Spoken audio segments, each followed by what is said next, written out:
আমার সাহাবীরা সবাই তারকার মতো। हम फख्र से कहते हैं हमारे हैं सहाबा, वल्लाह हमें जान से प्यारे हैं सहाबा। उस चांद जो रोशन हुआ, उस चांद जो रोशन हुआ बतहा के उफ़क़ पर, उस चांद के ताबंद सितारे हैं सहाबा, उस चांद के ताबंद सितारे हैं सहाबा। अल्हम्दुलिल्लाहि वकफ़ा वसलामुन अला इबादिहिल्लज़ीना इस्तफ़ा। अम्मा बादु फ़अऊज़ु बिल्लाहि मिनश शैतानिर रजीम। बिस्मिल्लाहिर रहमानिर रहीम। मुहम्मदुर रसूलुल्लाह वल्लज़ीना मअहु अशिद्दाउ अलल कुफ़्फ़ारि रुहमाउ बैनहुम तराहुम रुक्कअन सुज्जदन यब्तगूना फ़ज़लन मिनल्लाहि व रिज़वाना सीमाहुम फ़ी वुजूहिहिम मिन असरिस सुजूद ज़ालिका मसलुहुम फ़ित तौराह व मसलुहुम फ़िल इंजील कज़रइन अख़रज शतअहु फ़आज़रहु फ़स्तग़लज़ फ़स्तवा अला सूक़िहि युअजिबु ज़ुर्राअ लियग़ीज़ बिहिमुल कुफ़्फ़ार। वअदल्लाहु अल्लज़ीना आमनू व अमिलुस्सालिहाति मिनहुम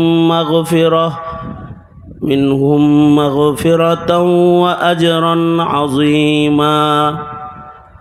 वक़ाल अन्नबिय्यु सल्लल्लाहु अलैहि वसल्लम खैरुल क़ुरूनि क़र्नी सुम्मल्लज़ीना यलूनहुम सुम्मल्लज़ीना यलूनहुम। वक़ाल अन्नबिय्यु सल्लल्लाहु अलैहि वसल्लम तूबा मन आमन व रआनी व तूबा मन आमन व रआ मन रआनी औ कमा क़ाल अलैहिस्सलातु वस्सलाम। अल्लाहुम्मा सल्लि अला मुहम्मद व अला आलि मुहम्मद कमा सल्लैता अला इब्राहीम व अला आलि इब्राहीम इन्नका हमीदुम मजीद। अल्लाहुम्मा बारिक अला मुहम्मद व अला आलि मुहम्मद कमा बारकता अला इब्राहीम व अला आलि इब्राहीम इन्नका हमीदुम मजीद। चंगशिमुलिया चौरास्ता जामे मस्जिदेर उद्योगे आयोजित शेखुल हदीस इब्ने शेखुल हदीस आल्लामा मामुनुल हक दामत बरकातुहुमेर आगमन उपलक्षे पंचम वार्षिक इस्लामी महासम्मेलन 2025 सम्मेलनेर मोहताराम सदर मोहताराम सभापति उपस्थित हजरात बुजुर्ग उलामाए केराम सम्मुखपाने समवेत दीन प्रिय इस्लाम प्रिय दीनदार ईमानदार मुमिन मुसलमान भाइरा पर्दार आড়াল থেকে आलोचनाय शामिल मा बोनेरा विश्वजगतेर मालिक विश्व प्रतिपालकेर विश्व दरबारे कालिमातुर शकर जे महान रब्बुल आलमीन अत्यंत दया करे माया करे भालोबेसे রহমতি বরকতি জান্নাতের টুকরা বাগানে ওলামায়ে দ্বীনদের সোহবতে আল্লাহ তাআলা একটি মহতী সম্মেলনে দাওয়াত ও তাবলীগের নিসবতে ওলামাদের সোহবতে একত্রিত হওয়ার তৌফিক আল্লাহ তাআলা আমাদের দান করেছেন। এজন্যে কালিমাতুশ শুকর পড়ি, শুকরিয়া আদায় করি, জবান খুলে মুহাব্বতে ভক্তি ভরে সমস্বরে আওয়াজ করে উঁচু কণ্ঠে সম্মিলিত আওয়াজে সকলে বলুন আলহামদুলিল্লাহ। এত সময় পর্যন্ত আন্তর্জাতিক খ্যাতিসম্পন্ন মুফাসসিরে কোরআন, আমার অত্যন্ত মহাব্বতের দোস্ত বন্ধু হযরতুল আল্লামা শেখ হাসান জামিল দামাত বরকাতুহুম অনেক কিমতি বয়ান আপনাদের সামনে করেছেন। আমি আসার পরে আমাদের ভেতরের যে দোস্তি ও মুহাব্বত, এটাকে আপনাদের সামনে সুস্পষ্ট করতে, গভীর আন্তরিকতার বন্ধন যেটা, এটা সুস্পষ্ট করতে উনি ওনার মুখে আমার কথা আপনাদের কানে বলেছেন। এটা হলো ওনার সাথে আমার সাথে যে আন্তরিকতা আর গভীরতা যেটা আছে সেটার বহিঃপ্রকাশ। সর্বোপরি আজকে আপনারা যারা এখানে একত্রিত হয়েছেন, আপনারা একজন মানুষকে কেন্দ্র করে আজকে এখানে এভাবে একত্রিত হয়েছেন।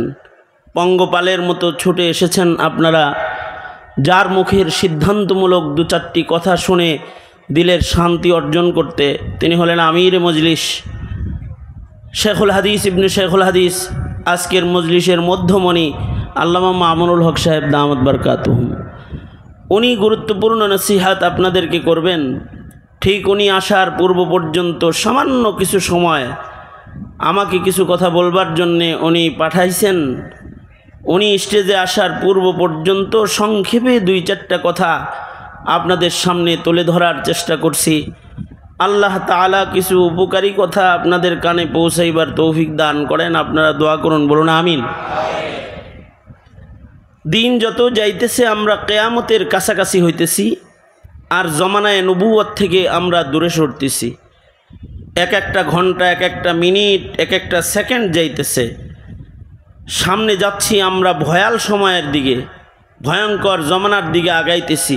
অর্থাৎ কিয়ামত কাছাকাছি আসতেছে, আর দিন যত গড়াইতেছে জমানায়ে নবুয়ত থেকে আমরা দূরে সরতেছি।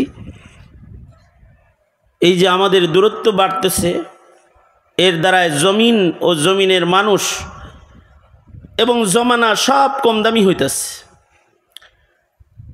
দেশ ডিজিটাল হইতেছে, কিন্তু দেশের মানুষের মূল্য কমতেছে। আধুনিক স্যাটেলাইট পৃথিবী, কিন্তু পৃথিবীর মূল্য কমে যাইতেছে। কারণ হলো জমানায়ে নবুয়ত থেকে ধীরে ধীরে যত দূরে সরতেছি আমাদের মূল্য তত কমতেছে।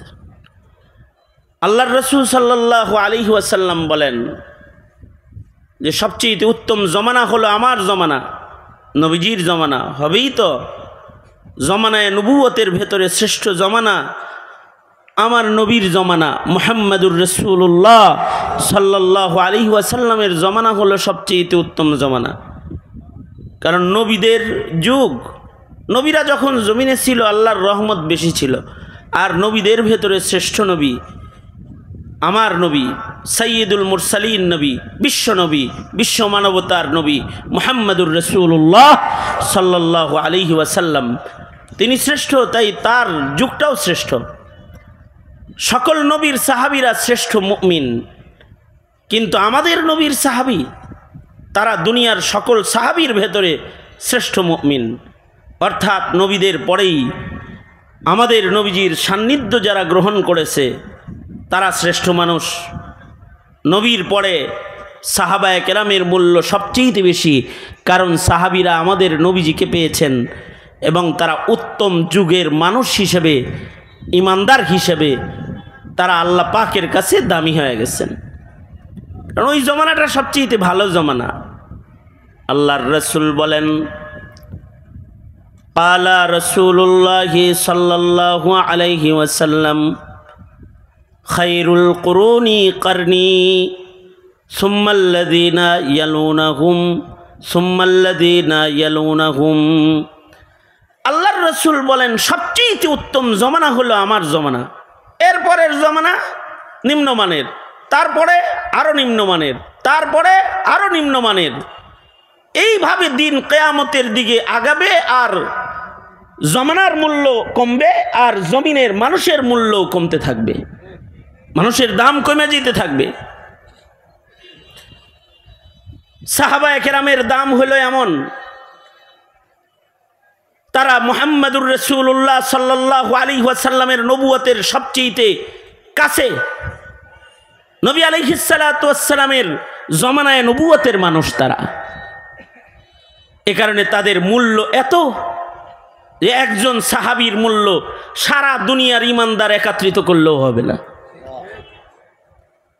সারা দুনিয়ার সব ইমানদার একত্রিত করলেও একজন সাহাবীর মূল্য হবে না। কারণ মূল্যবান জমানার মূল্যবান মানুষ তারা। আব্দুল্লাহ ইবনুল মুবারক রহমতুল্লাহি আলাইহিকে জিজ্ঞেস করা হয়েছিল, উমর ইবনে আব্দুল আজিজ, ওয়াইসুল কারনি, এদের দাম বেশি না আমিরে মুআবিয়ার দাম বেশি রাদিয়াল্লাহু আনহু? হযরত আব্দুল্লাহ ইবনুল মুবারক উত্তরে বলেছিলেন, কার কথা জিজ্ঞেস করো, আমিরে মুআবিয়া? হযরত আমিরে মুআবিয়া তো নবীজির সাথে যুদ্ধ করেছেন, নবীজির উপরে কোরআন নাজিল হয়েছে, আর হযরত আমিরে মুআবিয়া নিজ কলমে লিখেছেন কাতেবে ওয়াহি। এই আমিরে মুআবিয়ার দাম কত এটা জিজ্ঞাইতেছ? আরে লাগুবারুল্লাযী দাখালা ফি আনফি ফারাসি আমিরে মুআবিয়া। আমিরে মুআবিয়া নবীজির সাথে যুদ্ধরত, যুদ্ধের মাঠে আমিরে মুআবিয়ার ঘোড়ার নাক দিয়া যে ধুলাগুলা প্রবেশ করেছে, এই ধুলাগুলাকে একদিকে রাখলে, আর ওয়াইসুল কারনি উমর ইবনে আব্দুল আজিজ আর একদিকে রাখলে, আমিরে মুআবিয়া সাহাবীর ঘোড়ার নাকের ভেতরে যুদ্ধের মাঠে প্রবেশ করা ধুলার মূল্য আল্লাহর কাছে বেশি হয়ে যাবে। কারণ তারা সাইয়্যিদুল মুরসালিন নবীকে দেখেছে, মুহাম্মাদুর রাসূলুল্লাহ সাল্লাল্লাহু আলাইহি ওয়াসাল্লামকে তারা দেখেছে। এ কারণে আদনা থেকে আদনা একজন সাহাবী, ইমানের সাথে যারা আল্লাহর রাসূলকে দেখেছেন, তার ঈমান তারকার মতো। এ কারণে আল্লাহর রাসূল বলেন, আসহাবি কান্নুজুম, আমার সাহাবীরা সবাই তারকার মতো। हम फख्र से कहते हैं हमारे है सहाबा, वल्लाह हमें जान से प्यारे है सहाबा। उस चांद जो रोशन हुआ, उस चांद जो रोशन हुआ बतहा के उफ़क़ पर, उस चांद के ताबंद सितारे है सहाबा, उस चांद के ताबंद सितारे है सहाबा। आकाशे 14 দিনের পূর্ণিমার তারকাকে, পূর্ণিমার চাঁদকে, আলোকোজ্জ্বল চাঁদটাকে দেখতে কত সুন্দর লাগে, ঠিক চাঁদের পাশে তারকাগুলোকেও কত সুন্দর লাগে। কেমন যেন এই চাঁদের পাশে তারকার আলোগুলোকেই মানায়, পৃথিবীর আর কোনো বাতিকে মানাবে না সেখানে। ঠিক মুহাম্মাদুর রাসূলুল্লাহ সাল্লাল্লাহু আলাইহি ওয়াসাল্লামের নবুয়তের আলোকোজ্জ্বল আলোর পাশে ইমানের বাজারের একমাত্র সাহাবায়ে কেরামের ইমানের আলোকোজ্জ্বল ইমানকেই মানায়, আর কারোর ইমানকে নবীর পাশে মানাই না। নবীজির প্রত্যেকটা সাহাবীর ইমান ছিল এরকম। এ কারণেই সাহাবীদের ইমানের রংকে আল্লাহ তাআলা কোরআনে হাকিমে বর্ণনা করেছেন এবং আমাদের আদেশ করেছেন, আমিনু কামা আমানান নাস, তোমরা সাহাবীদের মতো ইমানদার হও। সাহাবীদের ইমানের রংগুলোকে আমাদের কাছে পেশ করেছেন। এই সাহাবীদের ইমান কেমন ছিল? আল্লাহ কালামে আল্লাহর কালামি, আল্লাহ নবীর সাহাবীদের রং আমাদেরকে কিয়ামত পর্যন্ত জানার জন্য নিজে বর্ণনাকারী হয়ে আল্লাহ তাআলা কোরআনের আয়াত নাজিল করেছেন। আমি আয়াত পড়েছি, আল্লাহ তাআলা বলেন মুহাম্মাদুর রাসূলুল্লাহ,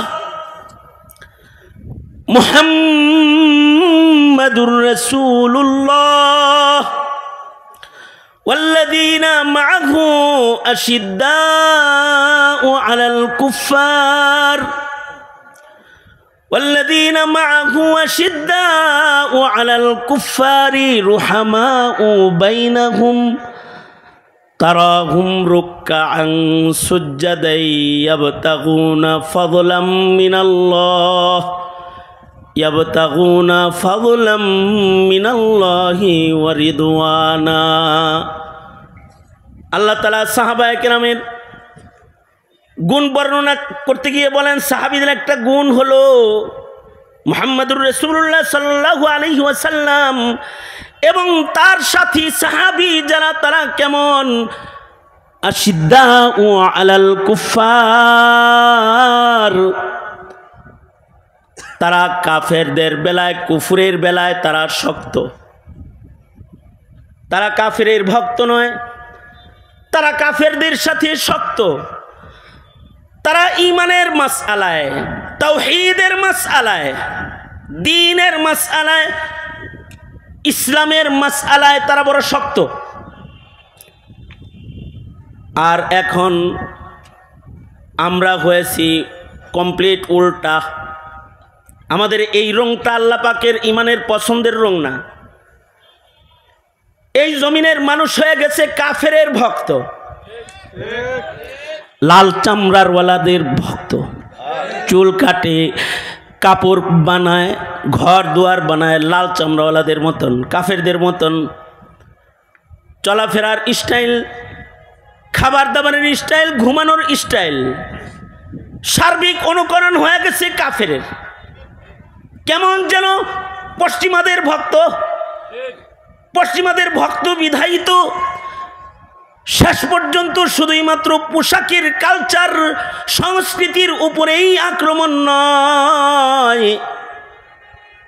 পশ্চিমাদের নষ্ট চরিত্রকে মুসলমানদের ভেতরে ইস্টাবলিশ করার চক্রান্ত চলছে প্রতিনিয়ত। মুসলমানের রং যেন সাহাবায়ে কেরামের সাথে না মিল হয়, তাদের চলাফেরা, তাদের উঠা বসা, তাদের পোশাক পরিচ্ছদ, তাদের মুআমালা মুআশারাত, এমনকি তাদের বৈবাহিক জীবনটাও যেন কাফেরের সাথে মিলে যায়, নবীর সাথে যেন না মিলে। এ কারণে নারী কমিশনের মাধ্যমে মুসলমানদের বৈবাহিক জীবনকেও আক্রমণ করা হচ্ছে। তার মানে হলো কাফেরদের ভক্তি প্রকাশ করতেছে, তোদের যেটা এটা ভাল লাগে, মদিনারটা ভাল লাগে না, সাহাবীদেরটা ভাল লাগে না, নাউজুবিল্লাহ।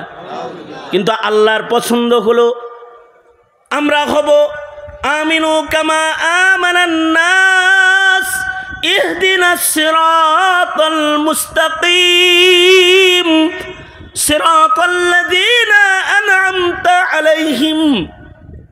যারা পুরস্কার প্রাপ্ত কাফেলা, আল্লাহর কাছ থেকে ঈমানের রঙে যারা আল্লাহর কাছ থেকে স্বীকৃতি প্রাপ্ত মুমিন, যারা তাদের আমলের মাধ্যমে আল্লাহর পছন্দের ঘোষণা যারা পেয়েছে, রাদিয়াল্লাহু আনহুম ওয়া রাযু আনহু, যারা পুরস্কার প্রাপ্ত, যারা জান্নাতের সুখবর প্রাপ্ত, আল্লাহ পাকের সন্তুষ্টির সনদ প্রাপ্ত, এদের মতো হইতে সূরা ফাতিহার দোয়া ইহদিনাস সিরাতাল মুস্তাকিম সিরাতাল্লাযীনা আন'আমতা আলাইহিম, যারা পুরস্কার প্রাপ্ত তাদের মতো যেন আমরা চলতে পারি। আল্লাহর কাছে মদত চাইতে হয় প্রতি নামাজের রাকাতে রাকাতে।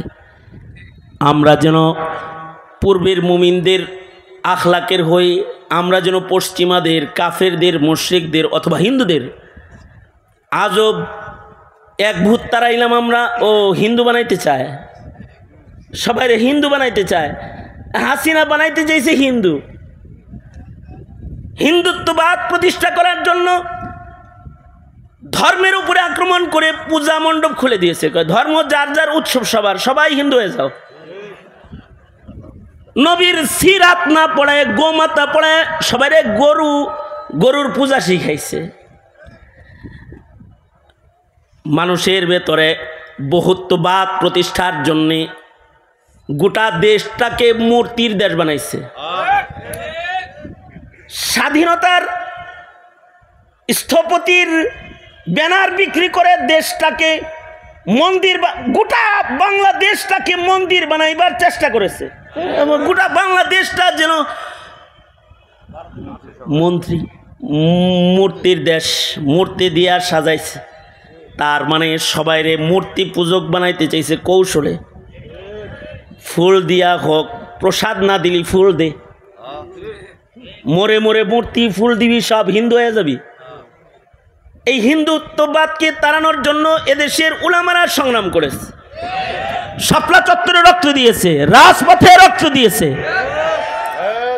আলেমরা 21 জেল খেটেছে। হিন্দুদের কসাই যেন বাংলাদেশের মাটিতে পা রাখতে না পারে, আলেমরা আন্দোলন করেছে, রক্ত দিয়েছে, জেল খেটেছে। মামুনুল হককে জেলখানায় যেতে হয়েছে। এমন দেশের আলেম ওলামাকে জেলখানায় যেতে হয়েছে হিন্দুত্ববাদ ঠেকাইতে গিয়ে। শেষবেলায় 5 আগস্টের আন্দোলনের নামে এটা এক গণ আন্দোলনের রূপ নিয়েছে। কিন্তু এই আন্দোলনের সূতিকাগার হলো উলামায়ে কেরামের খুন ঝরা আন্দোলন। এটা পরবর্তীতে আওয়ামী লীগ খেদাও আন্দোলনে রূপান্তরিত হয়েছে। হাসিনা হেলিকপ্টারে চলে পালায় চলে গেছে। এই দেশের কোনো মূর্তি কোনো আলেমের বাঙ্গা লাগে নাই। মামুনুল হকের নামে মামলা হলো যে বঙ্গবন্ধুর মূর্তির এসে বুড়িগঙ্গায় ফেলাইব বলে হুমকি দিছে। এটা মামলা একটা। কিন্তু এর একটা মূর্তি মামুনুল হক অথবা এদেশের বাবুনগরীর ভক্ত যারা, আহমদ শফি শাইখুল হাদিসের সন্তান যারা, তারা একটা মূর্তির উপরে আঘাত করে নাই।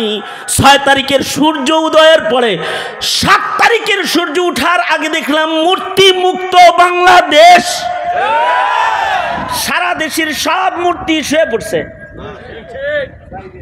এই মূর্তিগুলা কিন্তু কোনো ইমামে ভাঙ্গে নাই, কোনো মুয়াজ্জিন সাহেব ভাঙ্গে নাই, দেশের কোনো মাদ্রাসার একটা তালবে ইলম মূর্তির উপরে আঘাত করে নাই।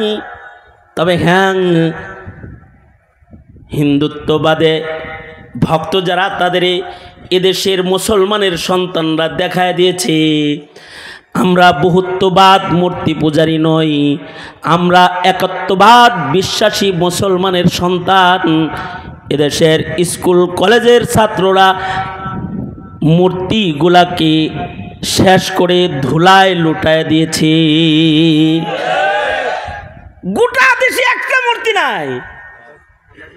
গোপালগঞ্জ গেলাম, গোপালগঞ্জ তো আলাদা রাজধানী। ওইখানে ঢুকার রাস্তায় শেখ মুজিবুর রহমান দাঁড়ায় ছিল সালাম দিয়া, একটাও নাই। এইগুলো মাটির সাথে মিশিয়ে দিয়েছে। তার মানে ডক্টর ইউনূস সাহেব হাসিনাকে হিন্দুত্ববাদ প্রতিষ্ঠা করতে দেশের মুসলমানরা দেয় নাই। সুতরাং ফালতু কমিশনগুলোর কবর রচনা করে মুসলমানের দেশের আলাদা সংস্কার কমিশন গঠন করেন। পশ্চিমাদের কোনো কিছু এই দেশে স্থাপন করবেন, হতে দেওয়া হবে না, ভাগায় দেওয়া হবে, আপনাকে ভাগায় দেওয়া হবে। কারণ এই দেশের মুসলমানরাও ইমানের বেলায় শক্ত, ইমানের মাসালায় এদেশের মুসলমানরা শক্ত। এটা সাহাবায়ে কেরামের গুণ।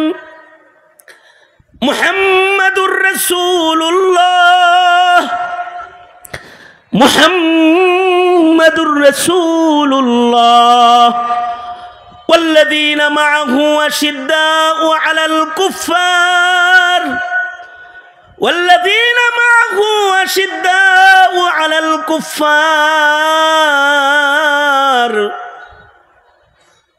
আমাদের নবী আলাইহিস সালাতু ওয়াস সালাম তাওহীদের বেলায়, ঈমানের বেলায়, কুফরের বেলায় বড় শক্ত। সাহাবীরাও কুফরের বেলায় বড় শক্ত। আল্লাহর রাসূল সাল্লাল্লাহু আলাইহি সাল্লামের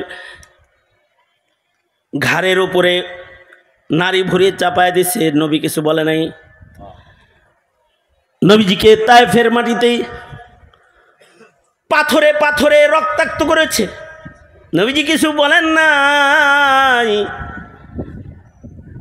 উহুদের ময়দানে নবীজিকে আঘাত করেছে, দান মোবারক শহীদ হয়ে গেছে, তাও কিছু বলে নাই। উহুদের ময়দানে যখন সরওয়ারে দু আলম নবীর দান শহীদ হয়ে গেল, নবীজি প্রস্তরের আঘাতে গর্তের ভিতরে পড়ে গেলেন। সাহাবায়ে কেরাম নবীজিকে পাহারা দিতেছে। উহুদের ময়দানের যুদ্ধের একটা অংশে মুসলমানরা মায়ের খেয়েছে। আবু সুফিয়ান তাকাব্বুর আর গুরুরের ভেতরে আইসা সন্ধ্যাবেলায় চিৎকার করে ডেকে ডেকে বলতে লাগলো, আফিল কওমি মুহাম্মদ আফিকুম মুহাম্মদ, এই তোমাদের ভেতরে মুহাম্মদ বাঁচা আসেনি। নবীজি বললেন, আমারে গাইলেতেছে, ডাকতেছে, তোমরা কোনো আওয়াজ দিও না। ব্যক্তিকে গালি দিতেছে, আওয়াজ দেওয়ার দরকার নেই, চুপ থাকো। আবু সুফিয়ান বলে, মুহাম্মদ মনে হয় নাই, তাহলে তো আওয়াজ দিত রে। আফিকুম ইবনু কুহাফা, এই তোমাদের ভিতরে আবু বকর আসেনি। নবীজি বললেন, আওয়াজ করো না আবু বকর, চুপ থাকো। আবু সুফিয়ান বলে, ইবনে কুহাফাও বাঁচা নাই, এটাও গেছে। কাফেরদের সর্দার হয়ে তখন আবু সুফিয়ান যুদ্ধে এসেছেন। তারপরে বলতেছে, আফিকুম ইবনুল খাত্তাব আফিল কওমি উমর, এই তোমাদের ভেতরে কি উমর বাঁচা আসেনি? আল্লাহর রাসূল বললেন, উমর চুপ থাকো, আওয়াজ দিও না, চুপ করে থাকো। আবু সুফিয়ান মনে করলো উমরও মারা গেছে, নবীজিকে ডাকছে। নবী বলে, চুপ থাকো, ও জবাব দিও না। আবু বকরকে ডাকছে, রাসূল বললেন, চুপ থাকো, জবাব দিও না। উমরে ডাকছে, নবী বললেন, চুপ থাকো, জবাব দিও না। এবার যখন চিল্লা আবু সুফিয়ান বলা শুরু করলো, নাই রে নাই রে, এগুলো সব মিটে গেছে, সবগুলা মরছে। হযরত উমর তো গরম মেজাজের মানুষ, সাহাবায়ে কেরামের ভিতরে গরম যারা, হযরত উমর গরম। এই কারণে হযরত উমর যে পথে হাঁটে, শয়তানও হাঁটে না। সবার মেজাজ এক না। হযরত উমর গরম, সব সাহাবীরা চুপ রয়েছে, কিন্তু হযরত উমর আর চুপ থাকতে পারে নাই।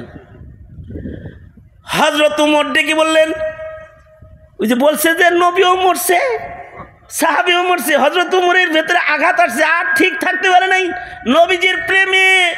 হযরত উমর ডেকে বললেন, এই আল্লাহর দুশমন, তুই যাদের নাম উচ্চারণ করেছিস কেউ মরে নাই, তোদেরকে নাস্তানাবুদ করার জন্য সকলকে আল্লাহ তাআলা বাঁচায় রাখছে, আমরা সব বাঁচা আছি। হযরত উমর বললেন, এই আল্লাহর দুশমন, আমরা সব বাঁচা আছি। আবু সুফিয়ান এবার হযরত উমরের কথার উত্তর দিতেছে, ও বাঁচা আছো না? বাঁচা থাকলে কি হইব? তোমরা দুর্বল, আমরা সবল। লানাল উজ্জা ওয়ালা উজ্জা লাকুম, লানাল উজ্জা ওয়ালা উজ্জা লাকুম। আমাদের জন্য উজ্জা নামী মূর্তি আছে, বুত আছে, তোমাদের জন্য উজ্জা নামী বুত নাই। আবু সুফিয়ান বলে, বাচ্চা থাকলে কি হইব তোমরা? লানাল উজ্জা ওয়ালা উজ্জা লাকুম, আমাদের জন্য উজ্জা নামী বুত আছে, তোমাদের উজ্জা নামী বুত নাই। এতক্ষণ কিন্তু আল্লাহর রাসূল বলেছেন, কথা বলো না, চুপ থাকো।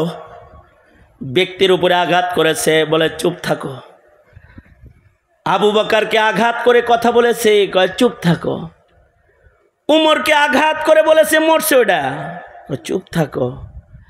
কিন্তু এবার যখন আবু সুফিয়ান বলে লানাল উজ্জা ওয়ালা উজ্জা লাকুম, অর্থাৎ মূর্তিকে যখন তাওহীদের উপরে তুলে ধরেছে, এবার আল্লাহর রাসূল বলে উমর এতক্ষণ চুপ ছিলা, এখন আর চুপ থাকার সময় নাই, জবাব দাও।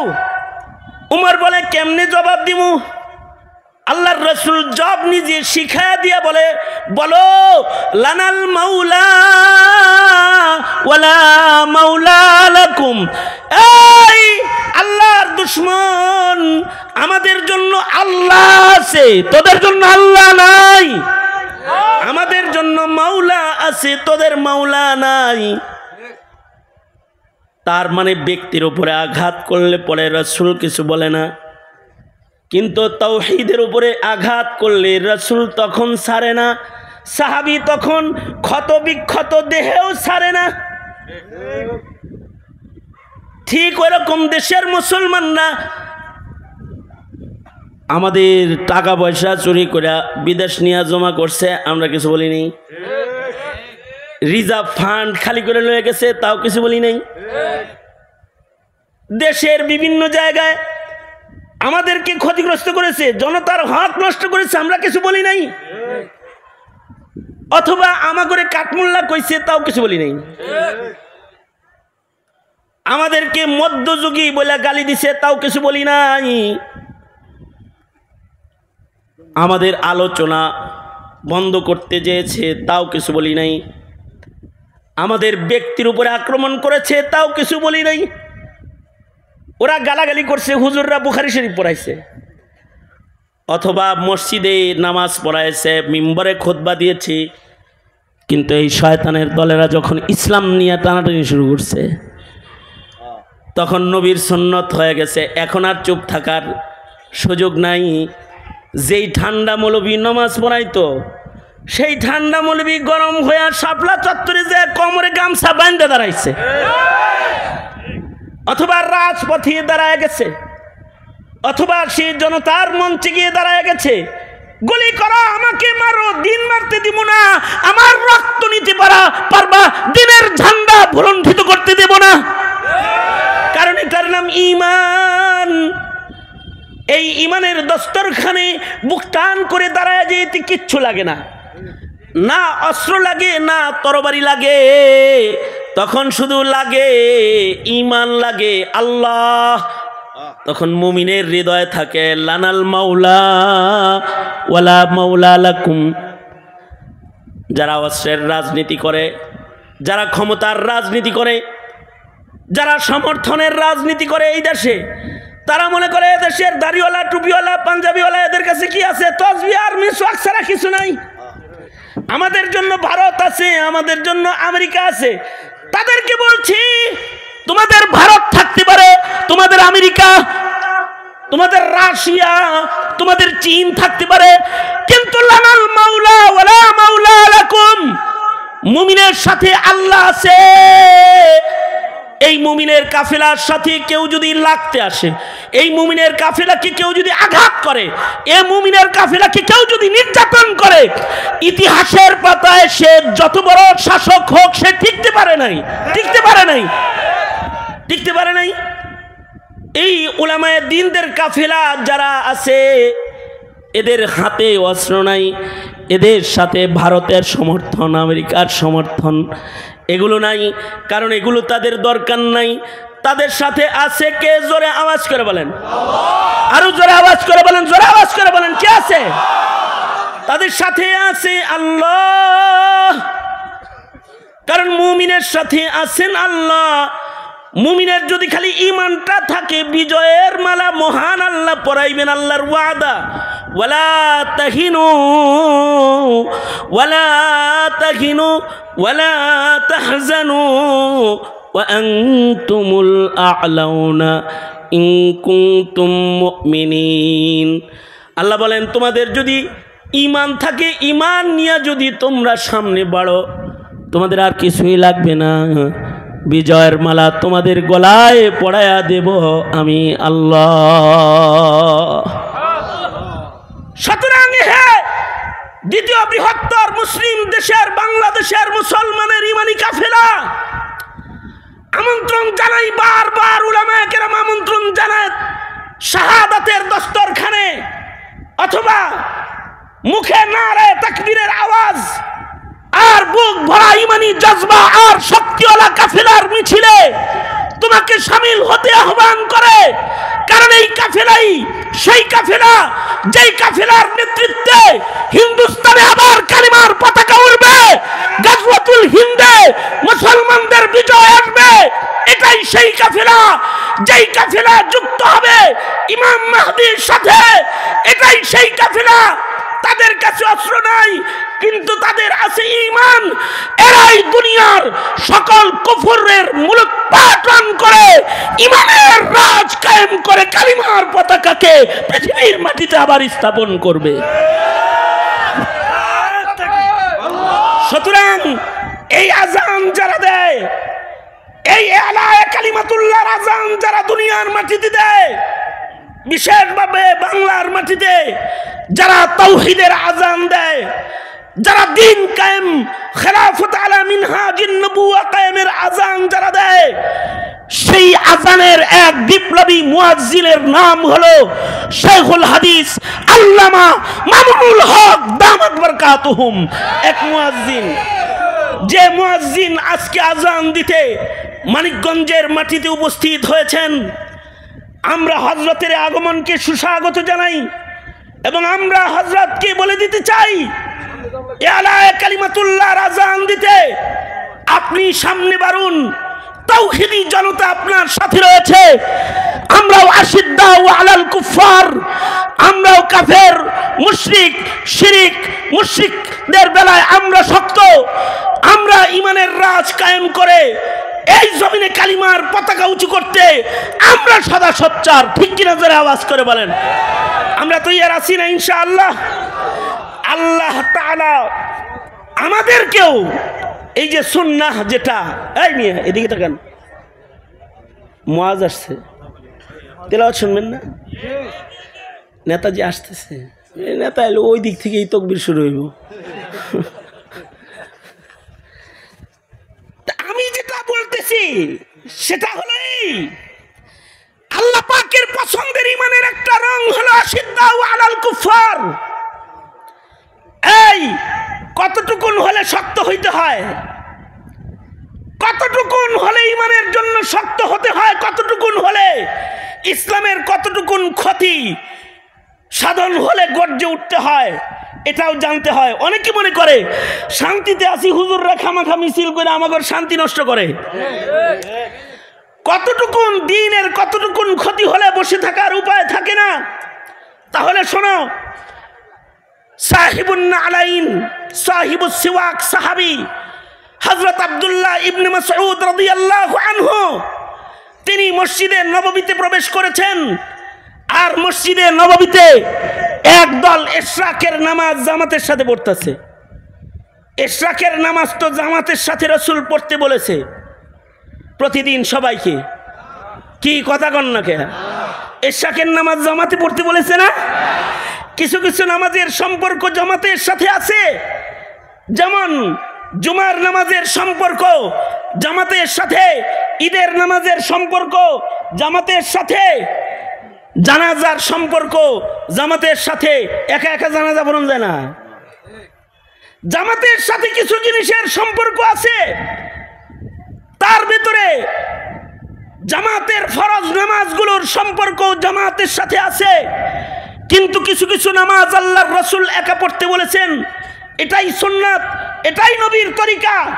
অর্থাৎ তাহিয়াতুল ওযু নামাজ যদি পড়ে কেউ, 5 জনে একসাথে ওযু করছে দেখে একসাথে জামাত করব 5 জনের তাহিয়াতুল ওযু 2 রাকাত। কিছু নামাজ আছে একা একা পড়াই সুন্নাত। তার ভেতরে একটা নামাজ হলো সালাতুল ইশরাক, সূর্য উদয়ের পরে যে নামাজ পড়তে হয়। মসজিদে নববীতে একদল সূর্য উদয়ের পরে ইশরাকের নামাজের জামাত শুরু করেছে। পাশেই আছেন আব্দুল্লাহ ইবনে মাসউদ রাদিয়াল্লাহু আনহু। তিনি তাদের গিয়ে বললেন, কিরে কিসের আকামত দিতেছস? ফজরের কাজা পড়তেছস নাকি রে? তোরা ফজরে পড়ছ নাই জামাতে? কয় না, ফজর জামাতে পড়েছি, এবার ইশরাক পড়তাছি জামাতে।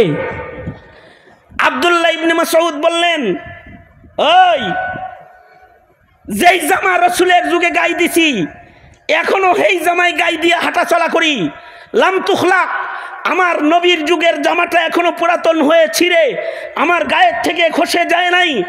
যেই যুগে রাসূলের যুগে যেই বর্তনে আমি খানা খেয়েছি, আজও ক্ষুধা লাগলে পরে নবীর যুগে যেই প্লেটটায় খানা খাইছি, আজও সেই মাটির পেয়ালা সামনে নিয়ে আমি ওই পেয়ালায় আজও খানা খাই। লাম তুকসার, এখনো পর্যন্ত রাসূলের যুগের খাবারের প্লেট আমার ভাঙ্গে নাই। আর তোরা শরীয়ত ভাঙতে আইছস। ইশরাকের নামাজ ফজিলতপূর্ণ বটে, এইটা জামাতের সাথে পড়তে আইছস, বিদআত চালু করতে আসছস।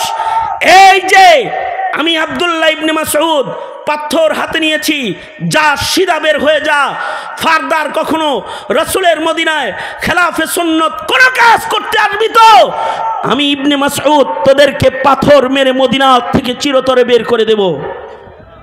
তার মানে হলো একটা সুন্নতের রংকে বদলাইতে গিয়েছে, তার জন্য আব্দুল্লাহ ইবনে মাসউদ পাথর হাতে নিয়েছে। নারী সংস্কারের কমিশনের নামে তোমার দেশের মিরাসের বন্টনের শরিয়া বিধানকে যারা উঠায় দিতে চায়, নারী স্বাধীনতার আন্দোলনের নামে তোমার কন্যাকে যারা বেশ্যার সরকারি সার্টিফিকেট দিতে চায়, সরকারিভাবে তাদেরকে বেশ্যা কার্যক্রমকে, যৌনকর্মীকে শ্রমিকের মর্যাদা দিয়ে তোমার কন্যাকে বেশ্যা বানানোর চক্রান্তকারী যারা হয়, যারা বিবাহের উপরে আক্রমণ করে মুসলিম সামাজিক ইবাদত, বৈবাহিক বন্ধনের, হালাল সন্তান মুমিন জন্মগ্রহণের এক চিরন্তন ধারা, যেটা আল্লাহর রাসূল অথবা নবীদের মাধ্যমে আল্লাহ তাআলা জমিনে স্থাপন করেছেন, এই বৈবাহিক প্রথাকে যারা উঠায়া দেওয়ার চক্রান্ত করতে চায়, যারা মুসলমানদের মাটিতে, মুসলমানদের ঘাঁটিতে ইসলামের বিপক্ষের আইন করে করে, কোরআনে কারিমের খেলাফ আইন করে মুসলিম দেশের মুসলমানিত্বকে কবর যারা রচনা করতে চায়, তোমরা কি মনে করেছো এখনো কি কারো ঘরে বসে থাকার সুযোগ রয়েছে? না। একটা সুন্নতের রংকে রক্ষার জন্য যেমন পাথর হাতে নিতে হয়, কোরআনের একটা বিধান রক্ষার জন্য লক্ষ লক্ষ মুসলমানকে জীবন দিয়ে হলেও কোরআনের আইনকে রক্ষা করা মুসলমানের জন্য ফরিজা ইবাদত হয়ে যায়।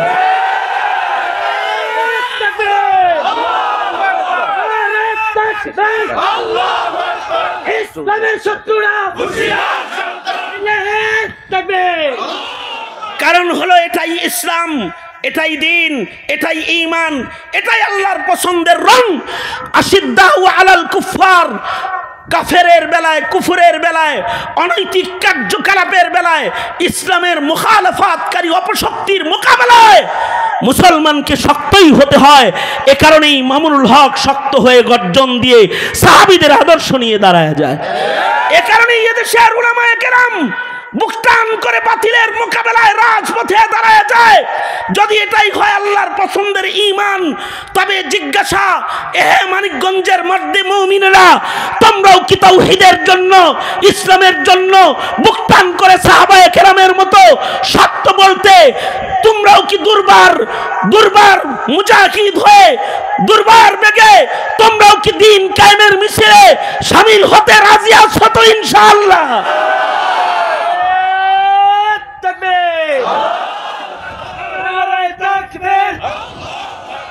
বদরের হাতিয়ার, বদরের হাতিয়ার, ইসলামের দুশমনেরা থাকবে। এটা সাহাবায়ে কেরামের ঈমানের রং। বাস এই একটি রঙের উপরেই আমি কথা বললাম। কথা বলে যেটা বুঝাইতে চাই, নৌকার ধানের শীষার লাঙ্গলের রাজনীতির খেলা না এটা।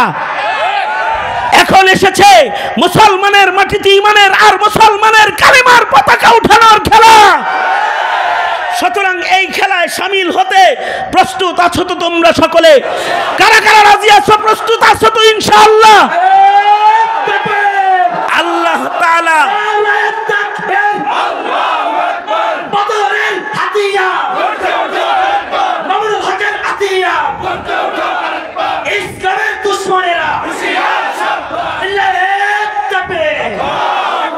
মোহতারাম হাজিরিন, এখনই আল্লামা মামুনুল হক সাহেব দামাত বরকাতুহুম স্টেজে আসবেন। তার আগে বিশ্বজয়ী হাফিজ কোরআন মুয়াজ মাহমুদ, তিনি কোরআন শরীফ থেকে আপনাদেরকে যে তিলাওয়াতের মাধ্যমে সে বিশ্ববিজয় করেছে, মারকাজু ফাইজিল কোরআনের নক্ষত্র সন্তানদের একজন মুয়াজ মাহমুদ, সে আল্লাহর কালাম তিলাওয়াত করবে। আর এই তিলাওয়াতুল কোরআনের পরপরই শেখুল হাদিস ইবনে শেখুল হাদিস আল্লামা মামুনুল হক সাহেব স্টেজে আসবে। যেহেতু একটি মসজিদকে টার্গেট করে আজকের মহতি আয়োজন, আমরা এই আপনাদের হাজার হাজার জনতার উপস্থিতিতে আজকের সামান্য একটি কোরবানি এই মসজিদের অনেক বড় উন্নয়নের রাস্তা খুলে দিতে পারে। সেজন্যে আজকে আমাদের নওজোয়ান ভলেন্টিয়ার এখানে যারা আছে তাদেরকে একটু আপনাদের কাছে আমরা পাঠাবো ব্যাগ দিয়ে। আপনারা একটু এই মসজিদের উন্নয়ন কল্পে যার পকেটে যা আছে তার থেকে একটু উন্নয়নের জন্য মসজিদের নির্মাণ কল্পে একটু আপনারা আপনাদের সাদাকাকে তাদের ব্যাগে তুলে দিবেন। আপনারা যার পকেটে যা আছে তার থেকে কিছু সাদাকা করার জন্য সবাই যার যার পকেটে একটু হাত দিয়ে দেন, সবাই যার যার পকেটে হাত দিয়ে দেন। আর ভলেন্টিয়াররা তোমরা ভেতরে প্রবেশ করো এবং ওদের কাছে আপনারা জিকিরে ফিকিরে ওরা চলবে আপনাদের মাঝখানে, কোনো আওয়াজ না করে আপনারা সাদাকার আমল টুকুন করবেন। যে জানছেন তার থেকে কিছু শরিক হয়ে আজকের এই মহতি মাহফিলে আল্লাহর ঘরের উন্নয়ন কল্পে আপনারা